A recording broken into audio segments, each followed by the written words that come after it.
দেখতে দেখতে আমরা পৌঁছে গেলাম দর্শন পরীক্ষার দরজার সামনে।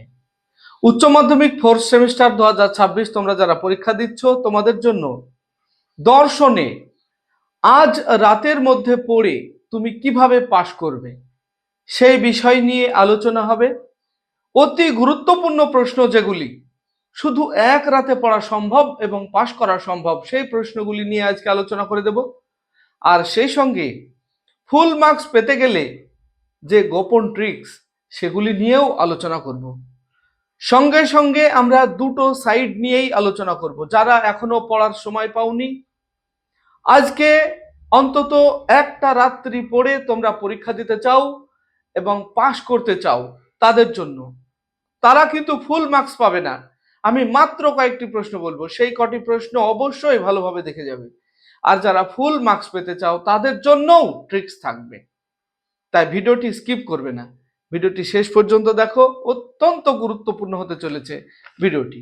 প্রথমেই বলি, তোমাদের 10টা 2 মার্কের প্রশ্ন থাকবে এবং সেটা হলো প্রথম অধ্যায় আর দ্বিতীয় অধ্যায়ের উপরে, যেমন সত্যাপেক্ষক ও সত্য সারণী আর বুলীয় ভাষ্য ও ভেনচিত্র। এইখান থেকে তোমাদের শর্ট কোশ্চেন থাকবে 10টা, লিখতে হবে 5টা। তবে এখানে লজিক আছে, অতি সহজ সহজ লজিক আছে। কোন কোন লজিকগুলি আসার মতো সেগুলি আগে বলে নি, যারা অন্তত হলেও আজ রাতেও যদি তুমি দেখো তবুও শিখে নিতে পারবে। কিছু লজিক আছে। আর যারা ফুল মার্কস পেতে চাও তাদের জন্যও এটা গুরুত্বপূর্ণ। যেমন ধরো, আমাদের যে সত্যাপেক্ষক বচন আছে 5 প্রকার, সেই সত্যাপেক্ষক বচনের প্রাকল্পিকের নিয়ম, বৈকল্পিকের নিয়ম, মানে সত্য সারণীর যে নিয়ম সূত্র, সেগুলি নিশ্চয় তোমরা জানো। তো সেখান থেকে দেখবে প্রত্যেকটার একটা করে ব্যতিক্রম আছে, সেই ব্যতিক্রমটার উপর দিয়ে প্রশ্ন হবে। যেমন ধরো হর্ষু, প্রাকল্পিক বচনের ক্ষেত্রে ব্যতিক্রম কোনটা? ব্যতিক্রম হলো টি হর্ষু এফ, এটা হলো ব্যতিক্রম। কারণ এই একটা ক্ষেত্রেই এফ হয়, বাকি সব ক্ষেত্রেই টি হয়। তাই প্রশ্ন হতে পারে এখান থেকে কিরকম, এরকম একটা প্রশ্ন হতে পারে, প্রাকল্পিক বচন, প্রাকল্পিক বচন কখন মিথ্যা হয়? প্রাকল্পিক বচন কখন মিথ্যা হয়? একটা ক্ষেত্রেই প্রাকল্পিক বচন মিথ্যা হয়, কখন? আগে টি পরে এফ থাকলে। তাহলে উত্তর লিখবে কিভাবে? প্রাকল্পিক বচনের পূর্বগ বা প্রথম যে অঙ্গবচন সেটি যদি সত্য হয় এবং দ্বিতীয় অঙ্গবচন বা অনুগ যদি মিথ্যা হয়, তাহলে প্রাকল্পিক বচন মিথ্যা হবে। আর বাকি তিনটে ক্ষেত্রে তো সত্য হয়, এটা জানো। এবার বৈকল্পিকের ক্ষেত্রে, বৈকল্পিকের ক্ষেত্রে একটা ব্যতিক্রম আছে। যেমন ধরো কি, এফ ভেল এফ সমান এফ হয়, বাকি সব ক্ষেত্রে টি হয়। তাই এখান থেকে প্রশ্ন হতে পারে যে বৈকল্পিক বচন কখন মিথ্যা হয়, বৈকল্পিক বচন কখন মিথ্যা হয়, এটা প্রশ্ন হতে পারে। ব্যতিক্রম তোমরা কি বলবে? বৈকল্পিক বচনের দুটি বিকল্প যদি মিথ্যা হয় তাহলে বৈকল্পিক বচন মিথ্যা হবে। অতি গুরুত্বপূর্ণ। এখানে প্রশ্ন হতে পারে বৈকল্পিক বচন কখন সত্য হয়, তখন বলবে বৈকল্পিক বচনের যে কোনো একটি বিকল্প সত্য হলেই বৈকল্পিক বচন সত্য হয়। তাহলে এখান থেকে শর্ট কোশ্চেন টাইপের এরকম প্রশ্ন আসতে পারে। এবার সংযৌগিকের ক্ষেত্রে, সংযৌগিকের ক্ষেত্রে ব্যতিক্রম একটাই, সেটা হলো দুটোই যদি টি হয় তাহলেই কেবল সত্য হয়, বাকি সব ক্ষেত্রেই মিথ্যা হয়। তাহলে এখানে প্রশ্ন হতে পারে সংযৌগিক বচন কখন সত্য হয়, কখন মিথ্যা হয়, এটা কম প্রশ্ন আসে। কখন সত্য হয় তখন বলবে যে সংযোগিক বচনের দুটো সংযোগী যদি সত্য হয় তাহলেই সংযোগিক বচন সত্য হয়। আর মিথ্যা কখন হয়? সংযোগিক বচনের যে কোনো একটি সংযোগী যদি মিথ্যা হয়, বা একটি অঙ্গবচন বা একটি সরল বচন, এভাবেও বলা যেতে পারে। একটি মিথ্যা হলেই মিথ্যা হয় আর দুটো সত্য হলে সত্য হয়। এবার সংযোগ মানে দ্বিপ্রাকল্পিক, দ্বিপ্রাকল্পিকের ক্ষেত্রে কি হয় তোমরা জানো, দুটোই যদি টি হয়, দুটোই যদি টি হয় তাহলে সত্য হয়, আর দুটোই যদি এফ হয়, দুটোই যদি এফ হয় তাহলেও সত্য হয়। তাহলে এখানে প্রশ্ন হতে পারে যে দ্বিপ্রাকল্পিক বচন বা বস্তুগত সমমান বচন, এটাকে বস্তুগত সমমান বচনও বলা হয়। বস্তুগত সমমান বচন কখন সত্য হয়? বলবে বস্তুগত সমমান বচনের দুটি অঙ্গবচন যদি সমমান হয়। সমমান মানে কি? দুটোই যদি সত্য হয় তাহলেও সত্য, আবার দুটোই যদি মিথ্যা হয় তাহলেও সত্য হয়। তাহলে আর একটা প্রশ্ন হলো, প্রাতিকল্পিক বা নিষেধক বচন কখন সত্য হয়? যদি এরকম আসে প্রশ্ন, খুবই গুরুত্বপূর্ণ, নিষেধক বচন কখন সত্য হয়? নিষেধক বচন কখন সত্য হয়? তাহলে নিষেধক বচনটা কি? নিষেধক বচন হলো মূল বচনের নিষেধ। তাহলে এখানে নিষেধক বচন কখন সত্য হয়? বলবে মূল বচন যখন, উত্তর হবে মূল বচন যখন, এটার উল্টো হবে মিথ্যা হয়। মূল বচন যখন মিথ্যা হয় তখন নিষেধক বচন সত্য হয়। লিখে নেবে তোমরা। আবার প্রশ্নটা এভাবে যদি হয়, নিষেধক বচন কখন মিথ্যা হয়? তখন বলবে মূল বচন যখন সত্য হয় তখন, মানে উল্টো আর কি, উল্টো। তাহলে এই যে মানে আমাদের যে সত্যাপেক্ষক বচনগুলি রয়েছে তার থেকে যে প্রশ্নগুলি আসার মতো আমি বলে দিলাম। এবার তোমাদের এখান থেকে যে লজিকগুলি আসার মতো সে লজিকগুলিও একটু বলে দেব। যেমন ধরো একটা প্রশ্ন এরকম হতে পারে, পি হর্ষু কিউ মিথ্যা হলে, কারণ এটা তো মিথ্যা একটা ক্ষেত্রেই হয়, তাই প্রশ্ন এরকমই হতে পারে, মিথ্যা হলে পি ভেল কিউ এর সত্য মূল্য নির্ণয় করো, এর সত্য মূল্য নির্ণয় করো, এরকম ভাবে পরীক্ষায় কিন্তু আসতে পারে। তো এই ক্ষেত্রে কি দেখো তো, পি হর্ষু কিউ মিথ্যা বলা আছে, তাহলে আমরা এভাবে দেখতে পারি কিন্তু পি হর্ষু কিউ এটা মিথ্যা, আমরা এটাকে সত্য সারণীর মতো করে নিয়েও দেখতে পারি। তাহলে এটা মিথ্যা কখন হয়? পি হর্ষু কিউ কখন মিথ্যা হবে? আমরা একটা পি আর একটা কিউ এর সারি যদি দিই, তাহলে পি হর্ষু কিউ এটা কি হবে বলা আছে? মিথ্যা হবে বলা আছে। কখন মিথ্যা হয়? আমরা জানি আগে টি, মানে পি এর ঘরে যদি টি হয় আর কিউ এর ঘরে যদি এফ হয় তাহলে এটা মিথ্যা হয়। এটা আমরা পেয়ে গেলাম, তাহলে পি আর কিউ এর মান পেয়ে গেলাম। এবার বলছে পি ভেল কিউ এর সত্য মূল্য কি হবে? পি ভেল কিউ এর সত্য মূল্য কি হবে? এবার দেখো আমরা কিন্তু এখান থেকে মান পেয়ে গেছি পি আর কিউ, তাহলে টি এফ আছে, টি এফ যদি থাকে পি ভেল কিউ, তাহলে ভেল হিসাবে একটা টি পেলেই টি হয়ে যায়, তাহলে আমরা উত্তর পেলাম সত্য। তাহলে এবার আমরা নিচে প্রশ্নে লিখব, পি হর্ষু কিউ মিথ্যা হলে পি ভেল কিউ এর সত্য মূল্য হবে সত্য। আশা করি বুঝতে পেরেছো। এইভাবে এই প্রশ্নের উত্তরগুলি তোমরা লিখবে। এরপরে যদি তোমাদের এইরকম হয়,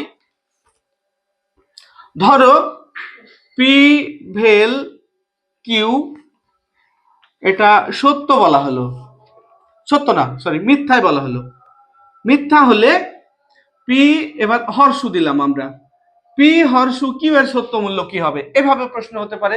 তাহলে পি ভেল কিউ আমরা দেখলাম পি ভেল কিউ কি বলা আছে? পি ভেল কিউ মিথ্যা বলা আছে। এটা মিথ্যা কখন হয়? আমরা জানি পি এর মান যখন এফ হবে আবার কিউ এর মান যখন এফ হবে তখন এটা মিথ্যা হবে। এইবার প্রশ্নে বলা আছে পি হর্ষু কিউ এর সত্য মূল্য কি হবে? এবার দেখো পি হর্ষু কিউ এর সত্য মূল্য আমরা কি করব? পি এর মান এফ আছে, কিউ এর মান এফ আছে, অর্থাৎ এফ হর্ষু এফ, তাহলে কি হবে? টি হবে। আমরা উত্তর পেয়ে গেলাম। তাহলে এই ক্ষেত্রে আমরা উত্তরটা লিখব কিভাবে?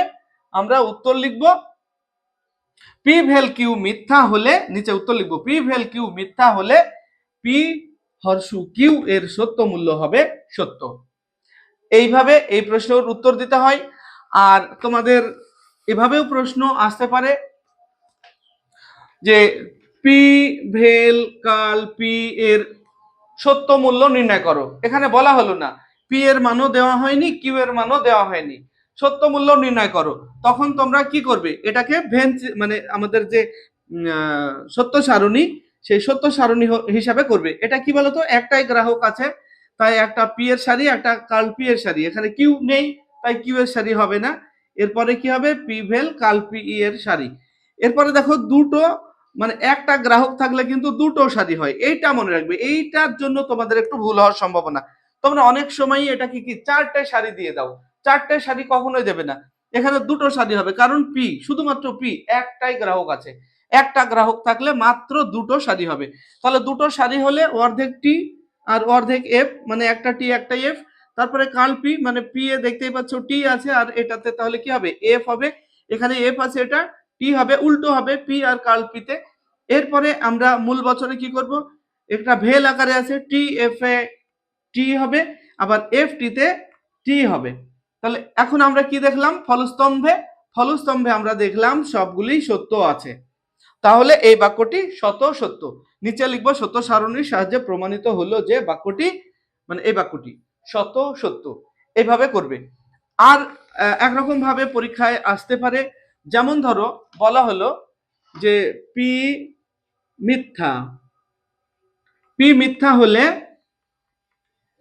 পি ভেল কাল পি এর সত্য মূল্য কি হবে, এরকম হতে পারে। পি মিথ্যা হলে তাহলে এখানে আমরা কি করব, এখানে আমরা পি এর সারি কাল পি এর সারি আর কি পি ভেল কাল পি এর সারি, তারপরে আমরা কি করব, পি এর মান মিথ্যা দেওয়া আছে, অর্থাৎ পি এর ঘরে আমরা এফ লিখবো, কাল পি এ টি হয়ে যাবে।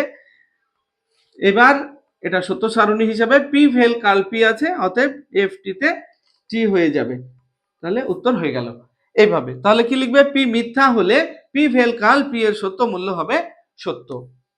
এইভাবে তোমরা এখানে ডট দিয়েও দিতে পারে, এখানে সত্যর জায়গায় মিথ্যা, মিথ্যার জায়গায় সত্যও দিতে পারে। এভাবে প্রশ্ন আসতে পারে। আশা করি এইরকম প্রশ্ন তোমাদের যে কোনো দুটো দুটো থাকবে, বা একটাও থাকতে পারে, আর একটা সাংকেতিক আকারে প্রকাশ করো থাকবে। তাহলে দুটো প্রশ্ন তোমরা লজিক থেকে পাবে। আমি যে প্রশ্ন বললাম তার মধ্যে যারা প্রশ্ন লিখতে চাও বড়, মানে থিওরি, তাদের জন্য, লজিক জানো না যারা, তারাও পারবে। আবার যারা লজিক জানো তারা তো পারবেই। আর যারা এখান থেকে লজিক একেবারেই পারবে না তাদের জন্য কয়েকটি প্রশ্ন বলে দিচ্ছি। যেমন ধরো যোজক কাকে বলে, ধ্রুবক কাকে বলে, সত্যাপেক্ষক বচন কাকে বলে, বচন গ্রাহক কাকে বলে, তারপরে নিষেধক বচন কাকে বলে, নিবেশন দৃষ্টান্ত কাকে বলে, গ্রাহক ও ধ্রুবকের পার্থক্য দেখবে, আর ফলস্তম্ভ কাকে বলে, সত্য সারণীর সাহায্যে দ্বিপ্রাকল্পিক বচনের সত্য মূল্য নির্ণয় করো, আর চলক বা গ্রাহক প্রতীক কাকে বলে। এই কটা প্রশ্ন বললাম, একদম অল্প কটা, এই কটা দেখবে। আর 3 মার্ক হিসাবেও এখানে লজিক আসবে। আমি যে আলোচনা করলাম তার মধ্যে থেকেও তোমাদের সংজ্ঞা এবং উদাহরণ দিয়ে 3 মার্কের প্রশ্ন থাকতে পারে। আর সেই সঙ্গে 3 মার্কের মধ্যে লজিক থাকবে, সত্য সারণীর সাহায্যে সত্য মূল্য নির্ণয় করো।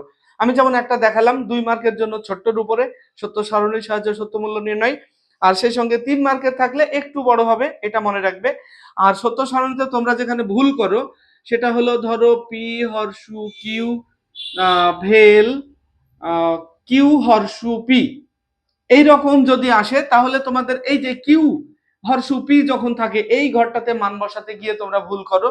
কারণ হলো পি এর মান যদি টি থাকে আর কিউ এর মান যদি এফ থাকে, তাহলে কি বলতো, টি এফ, তোমরা আগে টি এফ মনে করবে না, এখানে কিন্তু কিউ আগে আছে, তাই কিউটাকে আগে ধরে নেবে।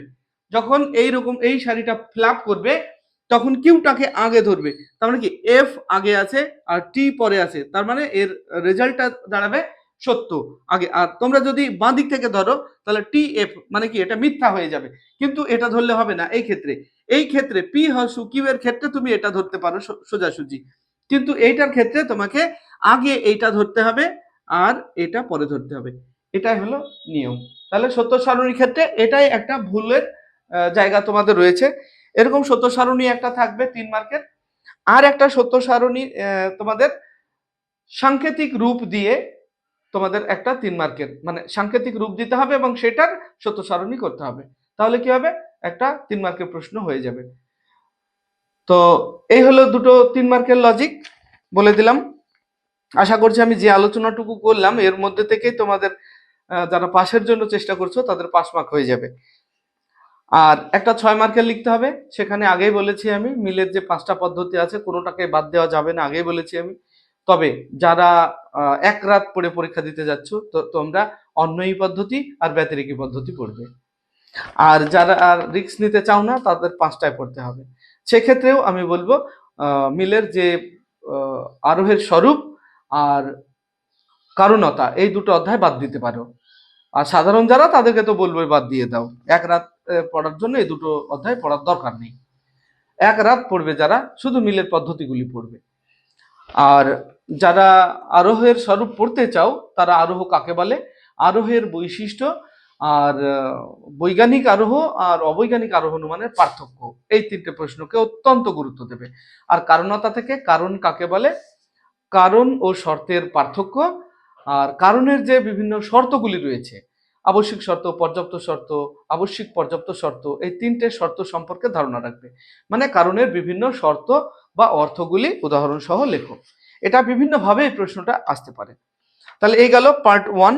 এবারে আমরা চলে আসব পার্ট 2 প্রসঙ্গে।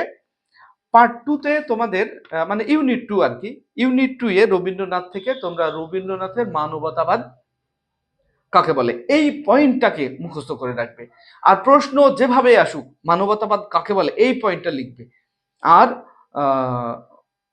তোমরা কি করবে, প্রশ্নে যেটা থাকবে প্রশ্নটা দিয়ে শুরু করবে। আর মানবতাবাদ কাকে বলে এটা যদি আসে, রবীন্দ্রনাথের বড় আমির পরিচয় দাও, বা মনুষ্যত্বের পরিচয় দাও, বিশ্ব মানবতাবাদের পরিচয় দাও, যাই আসুক রবীন্দ্রনাথের মানবতাবাদ লিখবে। এবার যদি ধর্মের সঙ্গে রবীন্দ্রনাথের মানবতাবাদের যে সম্বন্ধ, মানে যে প্রাতিষ্ঠানিক ধর্ম তার সঙ্গে রবীন্দ্রনাথের মানবতাবাদের যে সম্পর্ক সেটা যদি আসে, তাহলেও সেক্ষেত্রে মানবতাবাদ কি সেটা লিখবে। আর এই যে প্রাতিষ্ঠানিক ধর্ম মানুষের মধ্যে বিভেদ সৃষ্টি করে, মানুষের মধ্যে জাতিভেদ সৃষ্টি করে প্রাতিষ্ঠানিক ধর্ম, এবং এখানে ঈশ্বরকে প্রকৃতপক্ষে পাওয়া যায় না, কিন্তু ঈশ্বরকে মন্দির মসজিদে আমরা খুঁজি, কিন্তু সেখানে প্রকৃতপক্ষে ঈশ্বরকে পাওয়া যায় না। এই বিষয়টা মানে মানবতাবাদ আর যে প্রাতিষ্ঠানিক ধর্মের মধ্যে সম্বন্ধ, সেক্ষেত্রে আর একটা প্রশ্ন অতি গুরুত্বপূর্ণ, তোমরা এটা অবশ্যই মুখস্থ করে রাখবে, সেটা হলো রবীন্দ্রনাথের মানবতাবাদের উৎস। এই উৎসগুলি জেনে রাখবে। আর একটা পয়েন্ট একটু রিডিং পড়ে রাখবে, সেটা হলো রবীন্দ্রনাথের যে মানবতাবাদ, এটা তো রবীন্দ্রনাথ কোনো মিটিং মিছিল করে বা ভাষণ দিয়ে এটা প্রকাশ করেননি। রবীন্দ্রনাথের এই মানবতাবাদের প্রচারটা হয়েছে কিভাবে, তার জন্য রবীন্দ্রনাথের যে লেখনী, তার রচনায় কিভাবে প্রকাশ পেয়েছে, তার কবিতা, গল্প, উপন্যাস, তার বিভিন্ন লেখনীর মধ্যে দিয়ে রবীন্দ্রনাথের এই মানবতাবাদের প্রচার করেছেন বা প্রকাশ হয়েছে মানবতাবাদের এটা। আর স্বামী বিবেকানন্দের থেকে তোমরা মনে রাখবে কর্মযোগ। স্বামী বিবেকানন্দের কর্মযোগ কি, কর্মযোগ বলতে গেলে যে কর্ম করে মনের শান্তি বা চিত্ত শুদ্ধ হয় সেটাই হলো কর্মযোগ। আর এই চিত্ত শুদ্ধ হতে গেলে নিষ্কাম কর্মের প্রয়োজন। নিষ্কাম কর্মের দ্বারা সকলের মঙ্গলের জন্য কাজ করা যায়, প্রত্যেকের মঙ্গলের জন্য কাজ করলে তবেই মনের শান্তিটা পাওয়া যায়, মানসিক শান্তি পাওয়া যায়, চিত্ত শুদ্ধি হয়। তাই এটা নিষ্কাম, আর এটাকেই বলা হয় নিষ্কাম কর্ম। আর নিষ্কাম কর্মের মধ্যে দিয়েই মুক্তি লাভ সম্ভব। মুক্তি কিভাবে সম্ভব, তো নিষ্কাম কর্মের মধ্যে দিয়েই মুক্তি লাভ সম্ভব। আর সকাম কর্ম নিষ্কাম কর্মের পার্থক্য, যেমন সকাম কর্ম মানে কি, যে কর্মের ফল আমরা এই যে জগতে ভোগ করি সেটা হলো সকাম কর্ম। তো এখানে নিষ্কাম কর্ম আর সকাম কর্মের মধ্যে পার্থক্য আসার সম্ভাবনা 3 মার্কের।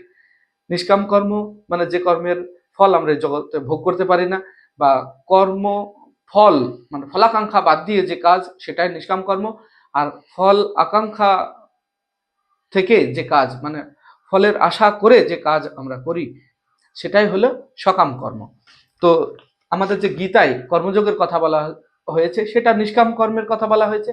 আর গীতার সেই নিষ্কাম কর্মের দ্বারাই প্রভাবিত হয়েছেন স্বামী বিবেকানন্দ। তাই গীতার যে নিষ্কাম কর্ম তার প্রভাব কিভাবে স্বামী বিবেকানন্দের কর্মযোগের উপরে পড়েছে, তো একই ব্যাখ্যা আসবে।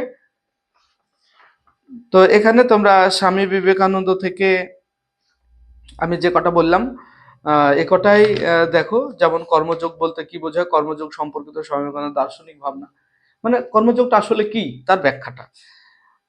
কর্মযোগ বলতে কি বোঝায়, বিবেকানন্দ তার কর্মযোগের ভাবনায় নিষ্কাম কর্মের স্বরূপ কিভাবে নির্দেশ করেছেন, আমি যে আলোচনা করলাম সেই আলোচনায় তোমার আসবে।